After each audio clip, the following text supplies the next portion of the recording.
Good evening, everybody, and welcome to God's Answer to Your Questions, or Friday edition. You'll get that joke in a minute. But if you're coming in tonight on Facebook, you can submit your questions or comments to us there. Added Souls or God's Answers to Your Questions Facebook page or my YouTube.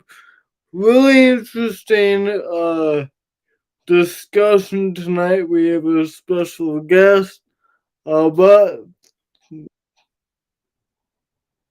well, I'm gonna try and bring Jim on. Jim disappeared and reappeared. Jim, are you there?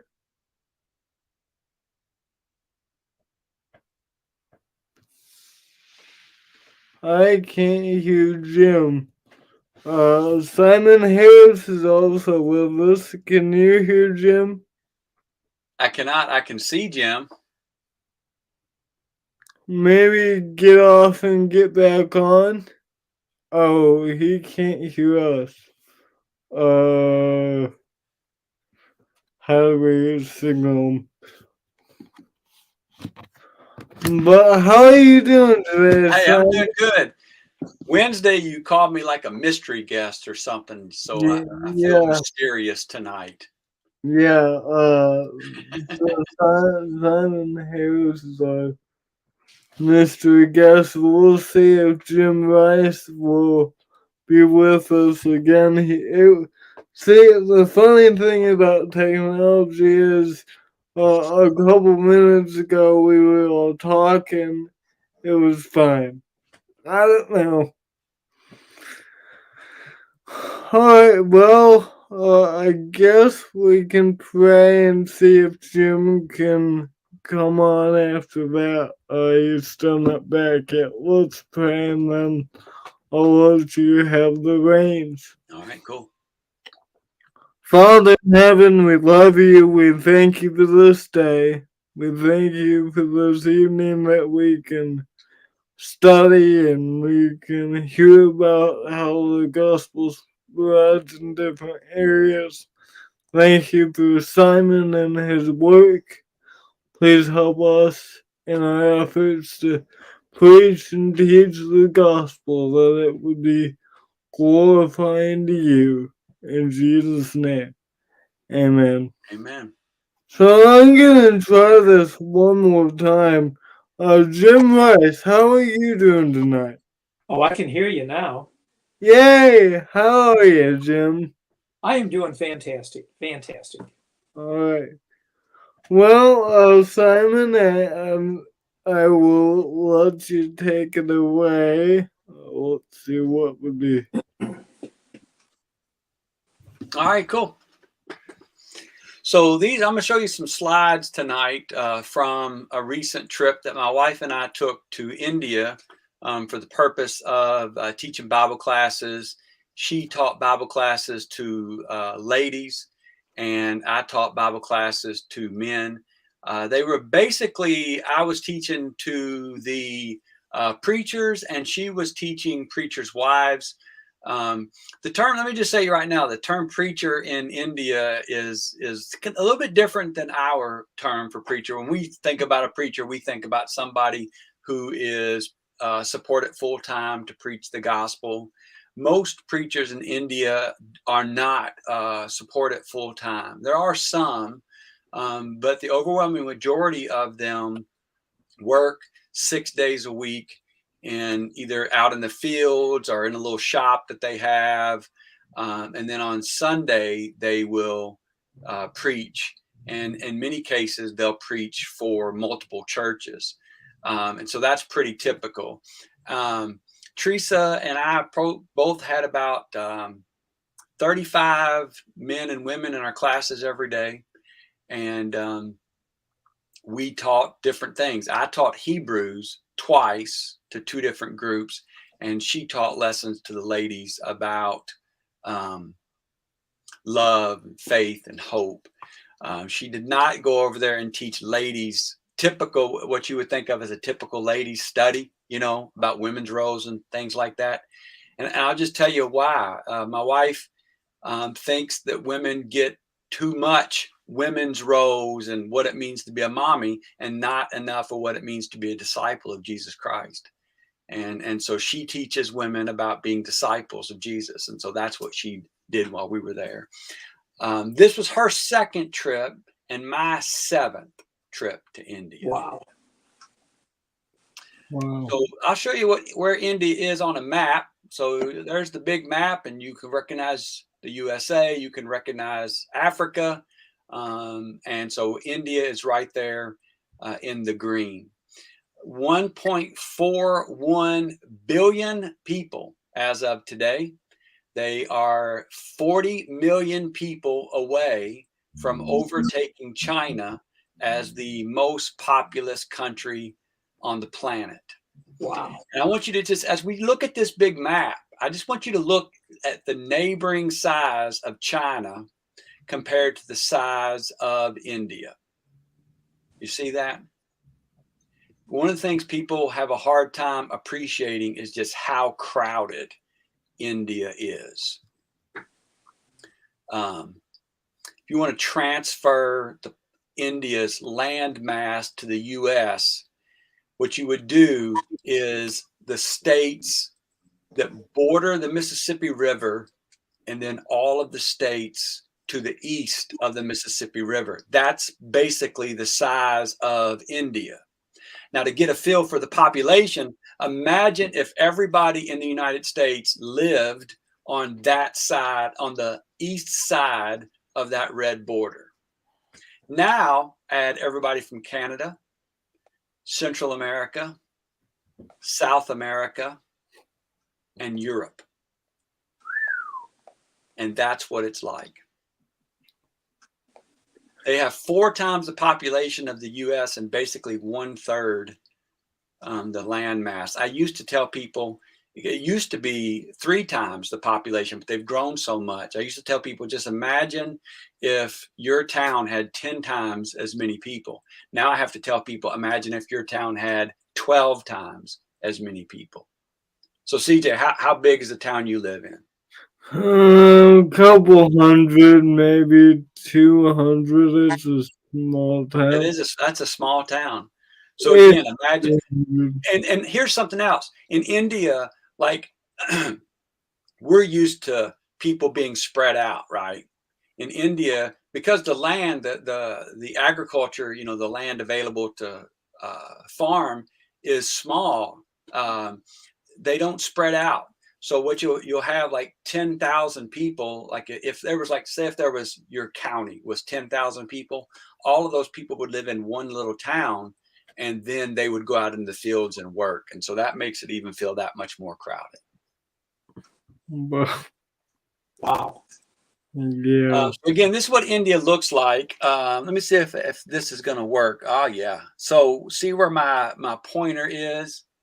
That's the state of Telangana. And right below that is the state of Andhra Pradesh. This area right here that I'm kind of circling, it is considered the Bible Belt of India. And so I fly in to that big town right there called Hyderabad. It's about 8.5 million people. So there's Hyderabad. I'm kind of zooming in on the map. I only fly into Hyderabad and then go out into the countryside. So to the south, there's a town called Jadchirla. When I first started going there, the population of Jadchirla was about 70,000. And today, because of some industry changes and things like that, it's about 250,000 people who live in Jadchirla now. And from Jadchirla, we also visited another town called Narasarapet. You know, in the United States, it would probably take about 2 hours to get there on the roads, but in India, the roads aren't great either. And so it took about 5 hours to get there. And then from there, we drove another hour and we visited a town called Markapur. This is my first time visiting Markapur, so that was kind of interesting. This is our first day in India, and I just wanted to show you what this is like.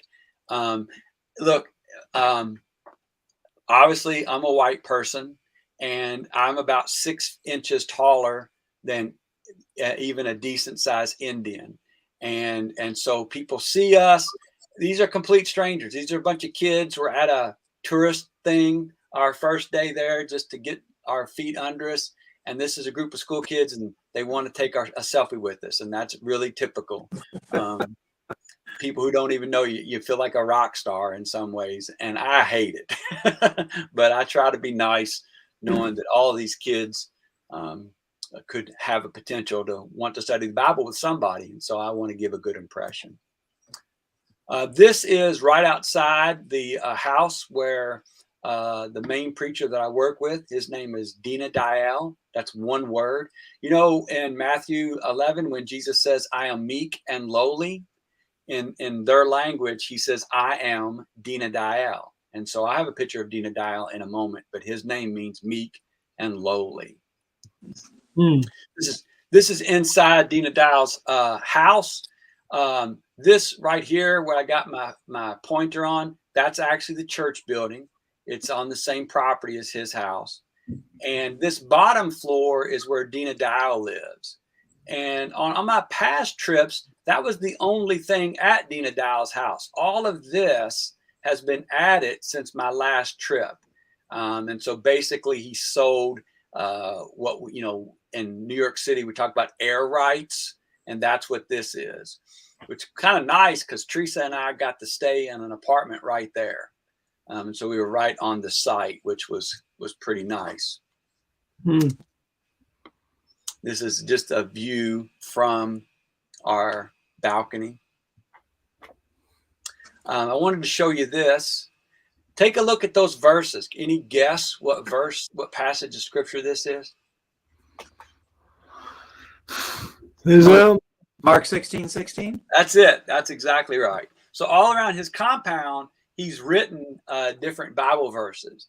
And this language is called Telugu. And it is local. It is a local language. I used to say 18 million people speak it, and now it's about 25 million people speaking it. Amazing. Let me tell you something too. This is kind of interesting because their grammar is different than ours. There are times where I'm asking them to read the Telugu Bible, and I might say, "Hey, you know, read Luke 5, verse 7," and they'll say, "We don't have a verse 7." And the reason is again, the way their grammar works is that there's something in verse 7 that has to come after what's in verse 8. And I don't completely understand it. But so they won't have a verse 7, they'll just have a verse 8. And that can be kind of interesting at times. Wait, run that by me again? Okay. All right. So sometimes the way their grammar works in their sentence structure. So like if the sentence, and I'm just totally making this up. I should probably remember one of them so I could tell you for real. But the way their sentence structure works, I might say, read Luke 5 and verse 7. And they'll say, we don't have a verse 7. And the reason is because the translators have had to move some of the phrases around. So like something from verse 7 should come after verse 8. So they'll just they won't use the number 7. And they'll just assign that verse number 8. I think that happens in certain languages, like in French. We might say the Black River, they might say River Black, something similar to that, except theirs is a little bit more different. Yeah. Sorry. That's all right. Good question. So this is just our first Sunday there. We traveled to another church. And so you see, you quickly go from the city to these dirt roads. And these dirt roads can rattle the teeth right out of your head, let me tell you. And again, this is just typical of what it looks like. This is my wife, Teresa, and that's the kind of garment that she wears.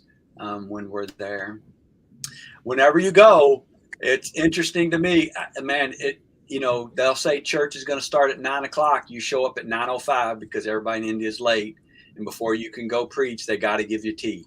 And so that's what's happening here. Time means nothing to them, and so we're getting tea.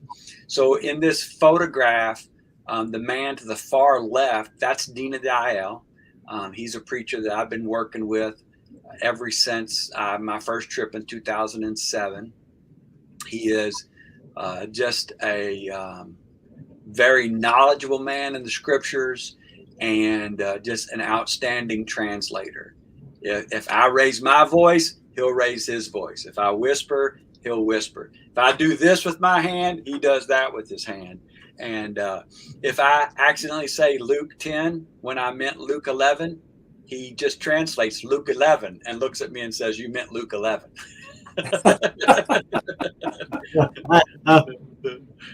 And the other man, that's Moses, and we're actually at his village. We're actually at his house when this happens. So this is what it looks like, typical place where they will meet. And that's I'm just preaching. Dina Dayal is translating for me, and I've turned the. Go ahead. Is it awkward teaching like that? It is at first, but once you kind of get used to it, and especially when you have a translator like Dina Dayal, and I'm really used to him, and he's used to me, it becomes seamless. And the only thing that we tend to do to each other is we anticipate when the other one's going to be done, and sometimes both of us will start our next statement before the other one's done. And so we both have to kind of every year kind of rework that and learn that again, and both of us be a little bit more patient. So this is also very typical. You notice the men sit on one side and the women sit on another side. This is not a church thing. This is just the way they do it. I even learned that in their parliament, the women members of parliament sit together on one side of parliament, and the men members of parliament sit on the other side. So this is just how they do it. But I do want you to notice something. There's a problem with this picture, and I had to deal with something in this congregation, and unfortunately, it's becoming more common in Indian churches, and it's something that I've been dealing with. You see that woman with the microphone and a songbook? She's leading singing. Oh, really? Yeah. And later on, this same woman read scriptures during a worship service. And I've really had to work with Moses and get Moses to understand that even though she's not standing up and sitting on the dais, that she's leading singing, and that's not a role that women are supposed to have. And he told me that he did understand that, and he told me that he was going to change that. And this never happened to me before 2016, and since 2016, I've seen it more and more. So much so that I've determined that if the Lord blesses me to go again, that this is going to be a topic that we cover, regardless of what I'm teaching when I teach the preachers. Hey, Simon. Yes. Is this something that maybe someone's come behind you and and try to encourage them to do this, you think? I tell you what I really think it is. That could be, but I don't think it is. I tell you what I think it really is. I think they're looking around at the denominations. There are a lot of denominations in India, and there are women preachers in India, and I think they are just falling victim to wanting to be like the churches around them. I see. But this really hurt me. I'll be honest. It really hurt me because I've known Moses, And I'll also share this with you. I personally support Moses. I send Moses. It's not a lot of money, but I personally send money to Moses every month. And but he promised me that this was going to get corrected, and so I pray that Good. he'll be true to his word. And we'll pray about it. Thank you. There was some, so that was a bad thing, but we actually had those two men on the right wanted to be baptized. And so we had to take a walk across the field and down this ravine into this stream. And praise God, we got to kill two people and raise two people up back to life again. That's right. That is wonderful. Yeah. You I'll let the Indians do it for a multitude of reasons. it is, I know in some cases it's dangerous to go down in the water. Is it like that in India? It can be, but they are like, this is a place, this is a stream that the local people have dammed up just a little bit and dug a pool so that they can have water more regularly.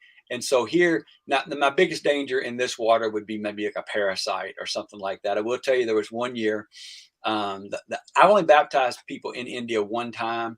And this is not telling you the story is not what made me stop. But I jokingly asked the brother Dina Dayal when we got in this. It was in the Krishna River, and I say, hey, "There's not crocodiles in this water." He said, "Oh yeah, there are crocodiles. But don't worry, they only stay in the deep water." I'm like, "Wait a minute, man." They gotta come up to the shallow sometime.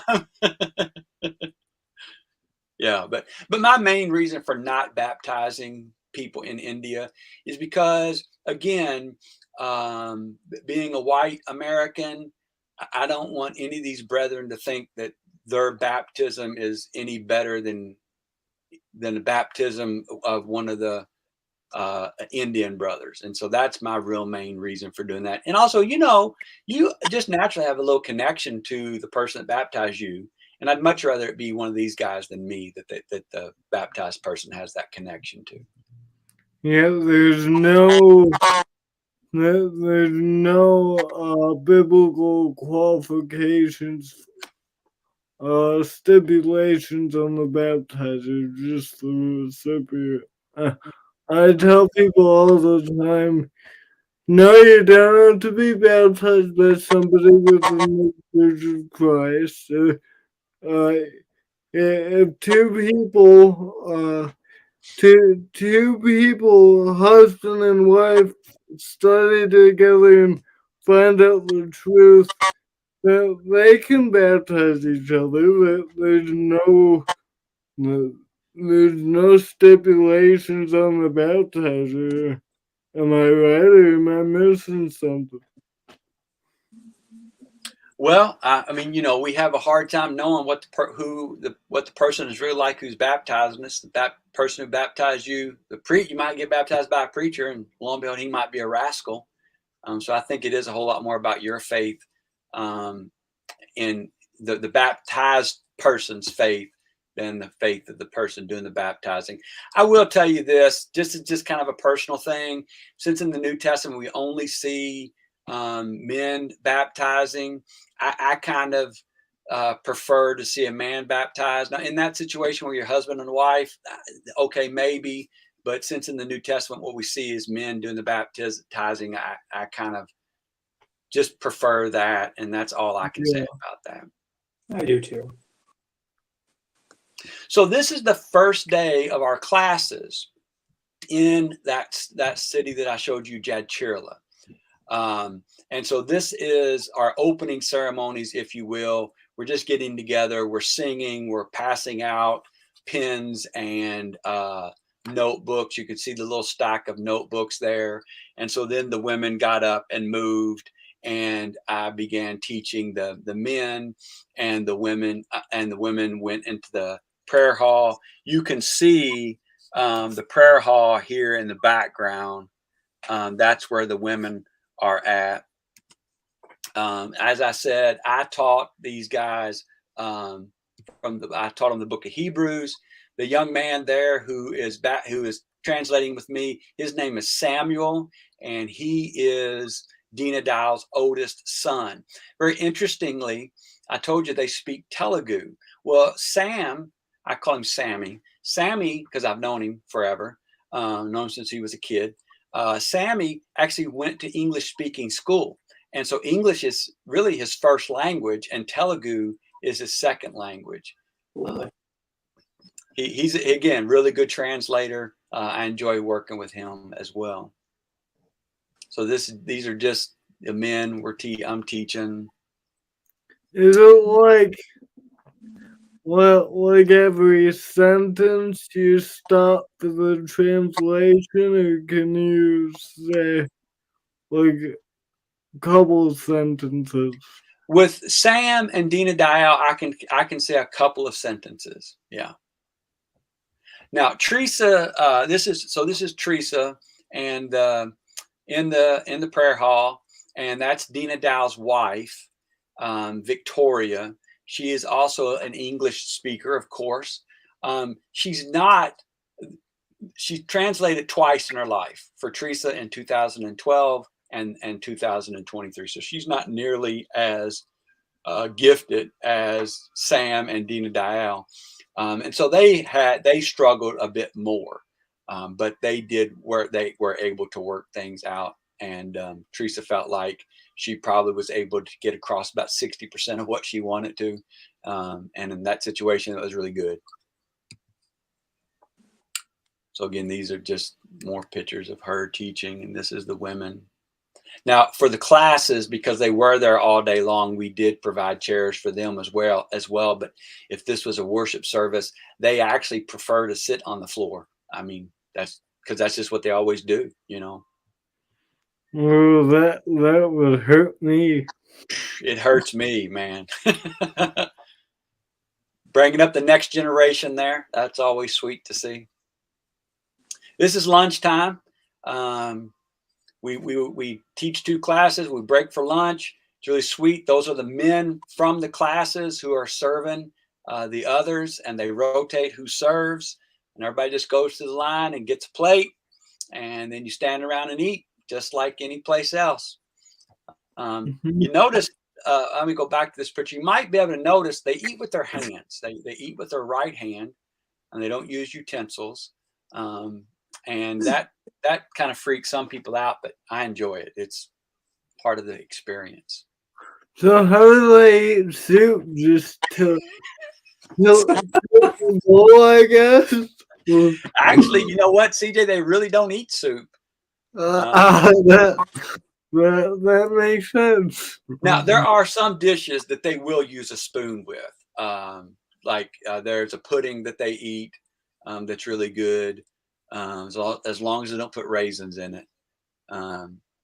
They'll eat ice cream with a spoon, but most of their meals are with their hands. This is a typical what the food looks like. So you see, you got a pile of rice there, and then a couple of different curries. That the one that kind of looks like green mushy peas, it's really lentils. They call it dal, and that bread is called roti. It's really good. No, dude. I probably should have asked this before the stream. I saw a video on Dan's YouTube channel with you trying foods. Were they with you? Okay, so no, Dan, yeah, that was my trip last year. Last year Teresa and I went to Sierra Leone, and that was with them then. Yeah. Sorry. This is breakfast right here. Those little cakes they kind of look like grits, or if you've ever had what my grandma Harris used to call corn mush. It's kind of, but it's really rice. And that circle thing up there like a donut, that's called a wada. Wada? Yeah. It's good. I love Indian breakfast. Oh man, Indian ice cream. Best ice cream on the planet, without a doubt. It is so good.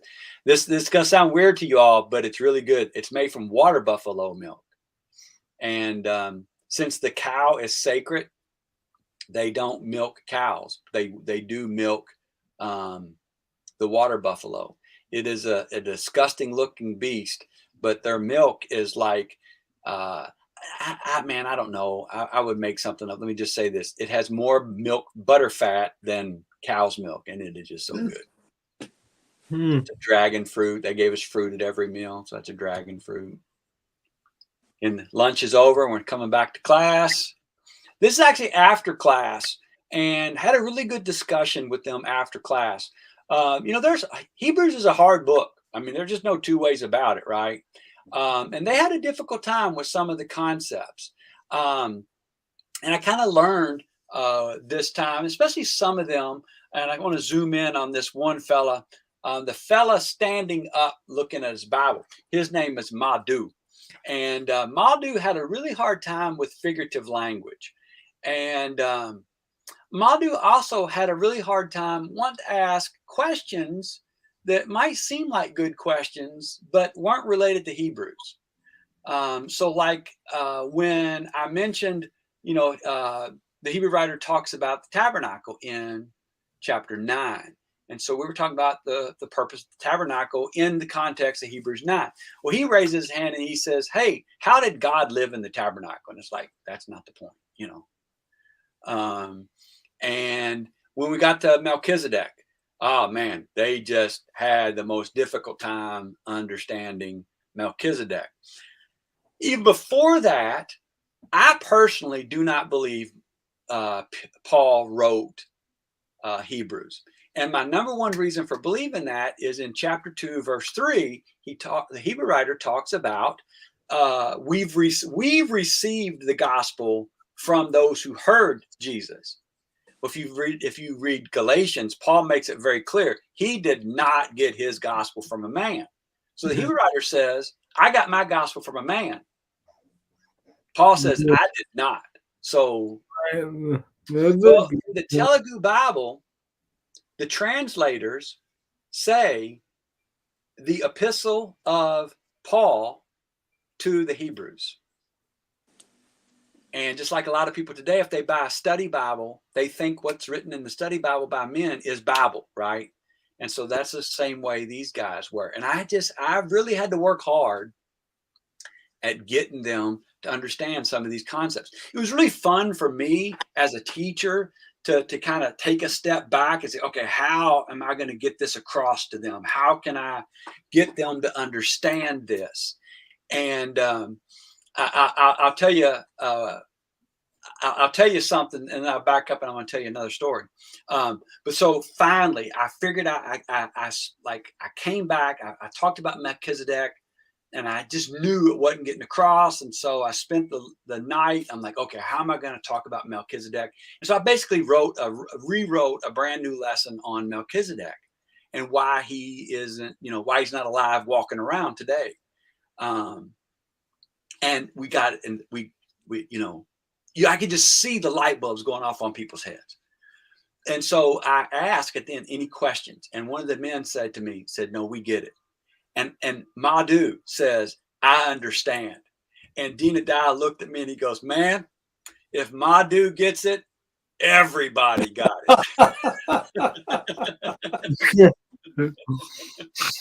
But the story that I want to tell you is I kept asking these questions that aren't related to the text at all. And so I finally came up with this illustration. I said, you know what you guys are like? Here's what you guys are like. And again, look, sometimes we as preachers do the same thing. So maybe it's something that we ought to think about we ought to think about here. I said, it's like we read the story about Jesus feeding 5,000 people with 2 fish and a couple of loaves of bread. And instead of seeing the miracle, we want to know what kind of fish it was. And then we get an argument about what kind of fish it was. Well, I think it was from the Sea of Galilee. Well, I don't, because, the Mediterranean Sea was right there. And I think it was from the Mediterranean Sea. There's all kinds of streams around there. It could have been from a stream. And so we're talking about the fish. And I told him, look, it's not about the fish. You know, it's about the fact that Jesus fed 5,000 people. He created food. That's what this is about. And so after that, they would ask a question, and I'd just look at them and say, it's not about the fish. And they would just crack up, you know, and we could just move on. And another beautiful thing about Indians is they don't get offended easily. So, you know, I didn't do this, but I could look at them and say, that is a stupid question. And they would not get offended. But when I did look at them and say, it's not about the fish, they wouldn't, their feelings weren't hurt. They didn't get offended. They would just laugh and we would move on. But again, that's just, that to me, that was some of the fun. That sounds like fun. So Yeah, is there, sorry, go ahead, CJ. I'm sorry. is there like any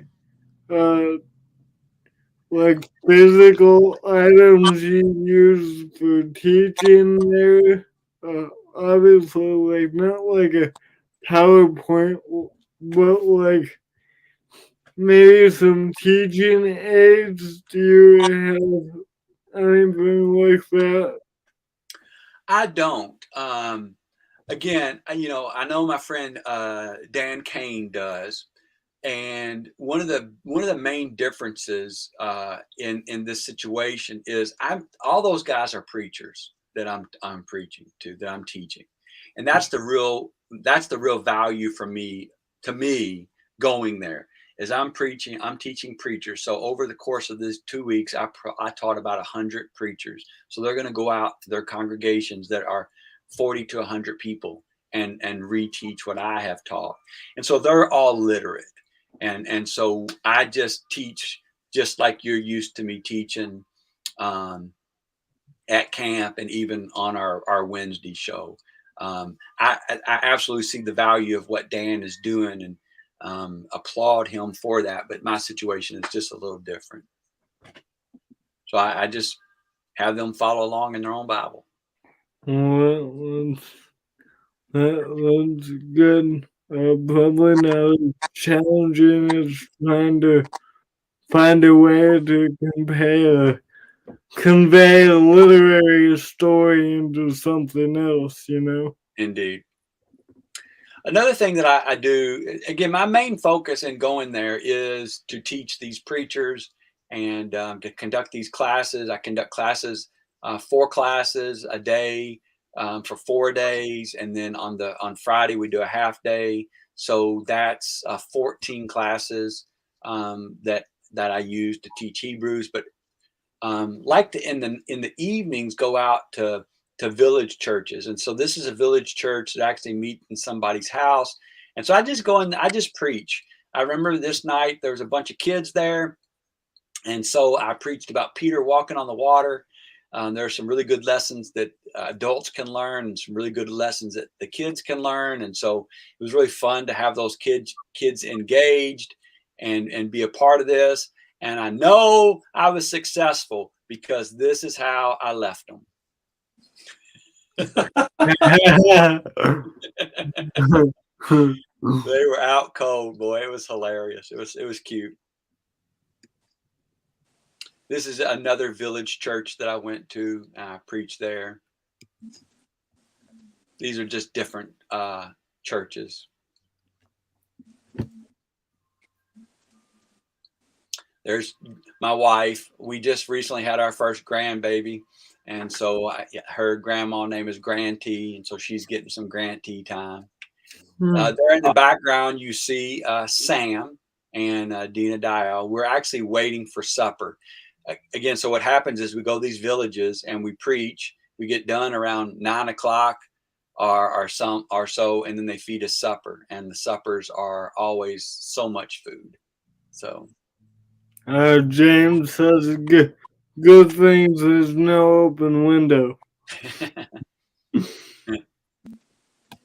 These are Bibles we bought. The members of the local congregation I'm a part of all got together and chipped in and bought 100 Bibles to pass out. And again, so these are going to the preachers, and then the preachers will turn around and give them to somebody in their congregation that doesn't have a Bible. And I probably should have taken some of these out because I took quite a few pictures. This man here His name is also Samuel, 91 years old, preaching the gospel. Wow. Wow. I hope I'm like that one day. This is Reuben. He's an old preacher. He's not doing well, but he's really famous in India for that big mustache. So you can just see, I feel like a giant when I go to India. Wow. Look at that difference in height. Yeah. How tall are you, Simon? I'm only 5'9", maybe 5'10" in those shoes. Wow. Yeah. You feel like they're Goliath. Yeah, I do. So this is, and CJ, we probably go ahead and stop because really the rest of my pitch, I do want to show you one more guy because I really love him a lot. This young man here, this is the other man that I work most with, and his name is Ambedkar, and that's his wife, Naomi. And so in my second week, I spent some time with Ambedkar and Naomi. And Ambedkar, I'll tell you this. Okay, so remember I went to Moses' church and using that term accommodatively, and the women were leading, singing. See, one of the things they do, they use their singing to tell everybody else to come to church. You know, people don't have clocks, or people, more and more people do because now they all got cell phones and smartphones. But they sing to let people know it's time to come, and that's often what happens. The women show up first and they start leading singing, but the men show up and they keep singing. Well, to make sure this doesn't happen, Ambedkar, about 5 minutes before, he and two other guys got up and started leading singing, and so I didn't prompt him for that. I didn't tell him anything about it. It just kind of speaks to the kind of young man that he is. And so Ambedkar is actually this is one church Ambedkar preaches in, and then we went to another church that Ambedkar preaches in as well. And he wanted me to go to a third, but we had to get on the road and go someplace else. Again, Ambedkar is a really good fella, and doing a lot of good work. And this is a man named Johan, another local preacher. And there's Ambedkar and I again. And I think that's probably gives you a good gist of what we did while we were there. Yeah, I appreciate you coming on. Thanks for bearing with my questions. No, I appreciate you asking them. Yeah. Yeah. You know, it's quite interesting. Many, many years ago when we lived in Texas, we met this one preacher that, this is back in the 80s. So I'm dictating how old I'm getting here. He would like to go down and preach in the northern borders of border towns of Mexico. And they had this small little village that he would go and help preach, and they bring them Bibles and such like that. Same thing you're doing. And he was saying, well, it's the first time down there. He said, so do we ring a bell? Do we get people? Did they know they're supposed to come? And they said, no, we're waiting for, I can't remember the guy's name now, but it was an older member of the congregation. He was probably in his late 80s, early 90s. And as soon as he decided it was time to come in, he would get on his mule and he would ride into town. And as soon as because he lived just outside the village, and as soon as he came into the village, everyone looked and goes, it's time to go.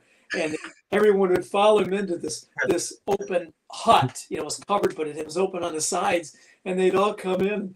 And he just said, I was just kind of floored. As soon as he came in, they all said, it's time to go. It's time to go. And they dropped everything they did, and they would run in and do their worship. So that's cool. Yeah, that's really cool. Yeah, cool.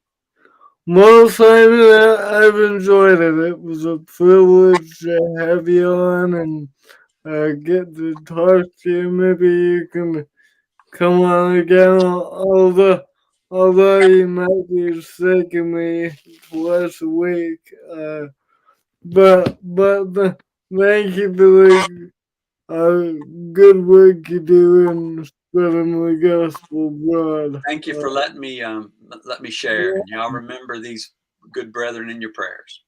Yeah, and a lot of praise for someone that wants to go on the other side of the world 7 times and your wife twice. That's remarkable.